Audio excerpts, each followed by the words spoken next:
Assalamualaikum warahmatullahi wabarakatuh.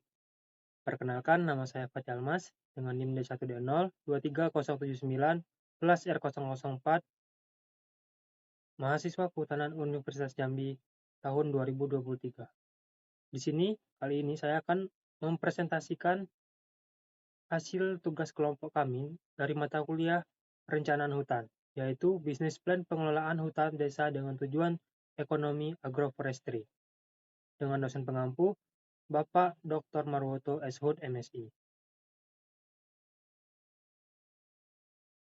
Baiklah, saya mulai. Apa yang dimaksud dengan hutan desa? Hutan desa adalah hutan negara yang dikelola oleh desa dan dimanfaatkan untuk kesejahteraan desa. Sistem pengelolaan hutan desa merupakan salah satu 4 skema pengelolaan hutan yang berbasis masyarakat yang ditawarkan oleh pemerintah. Pengelolaan hutan desa dapat dilakukan pada kawasan hutan lindung dan hutan produksi dengan jangka waktu pengelolaan selama 35 tahun dan dapat diperpanjang berdasarkan evaluasi yang dilakukan paling lama setiap 5 tahun. Salah satu strategi yang relevan untuk mengoptimalkan potensi hutan desa yaitu melalui penerapan sistem agroforestry, yang dimana sistem pemanfaatan lahan yang memadukan tanaman berkayu dan tanaman pangan, serta bahkan ternak dalam satu kesatuan. Penggabungan antara tanaman kehutanan dengan komoditas pertanian yang bernilai ekonomi sehingga masyarakat dapat memperoleh pendapatan berkelanjutan tanpa merusak fungsi ekologis hutan.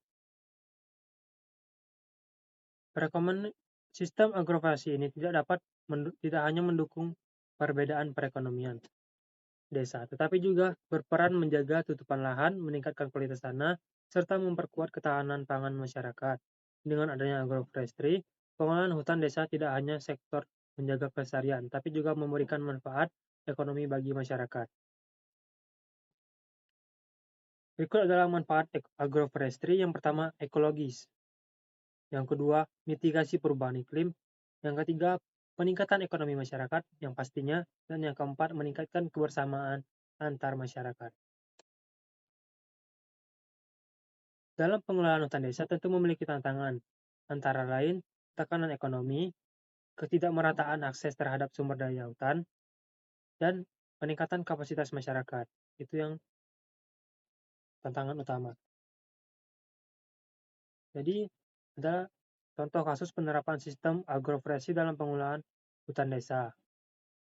Pada desa Penjalaan, Kecamatan Simpang Hilir, Kabupaten Kayong Utara, Provinsi Kalimantan Barat, di mana masyarakat memiliki penilaian terhadap penerapan sistem agroforestry (KOPI) sebagai strategi konservasi sekaligus peningkatan ekonomi lokal. Kecamatan ini memiliki kawasan hutan seluas 44.070 hektar, terdiri dari hutan lindung 9.000 hektar dan hutan produksi 35.000 hektar, menurut data BPS 2020. Desa Penjalan dengan 749 kepala desa, kepala keluarga, telah lama mengadopsi sistem agroforestry berbasis kopi untuk memenuhi kebutuhan pertanian tanpa merusak fungsi ekologis hutan. Agroforestry kopi dinilai mampu menjaga layanan ekonomis, ekosistem, meningkatkan pendapatan, serta memperkuat ketahanan pangan. Hasil menunjukkan bahwa mayoritas masyarakat 70% memiliki persepsi positif terhadap agroforestry kopi, dan sisanya memiliki dampak negatif. Metode yang digunakan yaitu penelitian yang digunakan adalah kualitatif deskriptif, dengan pemilihan lokasi dengan menggunakan metode purposive sampling atau pertimbangan tertentu, dan jenis data yang digunakan adalah data primer dan data sekunder. Ada beberapa aspek perencanaan bisnis dalam pengelolaan hutan desa. Yang pertama, pemetaan potensi hutan. Yang kedua, kelembagaan. Yang ketiga, analisis biaya dan manfaat. Dan strategi pemasaran. Dan yang terakhir, peningkatan masyarakat desa.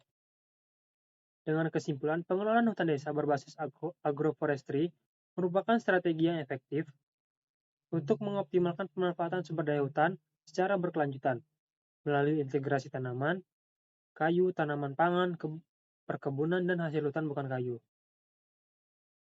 Agroforestry tidak hanya memberikan manfaat ekonomi bagi masyarakat desa, tapi juga menjaga fungsi ekologis hutan Bisnis plan ini mampu menciptakan pendapatan berlapis dalam jangka pendek, jangka waktu pendek, menengah, dan panjang, sehingga risiko kegagalan usaha dapat diminimalkan.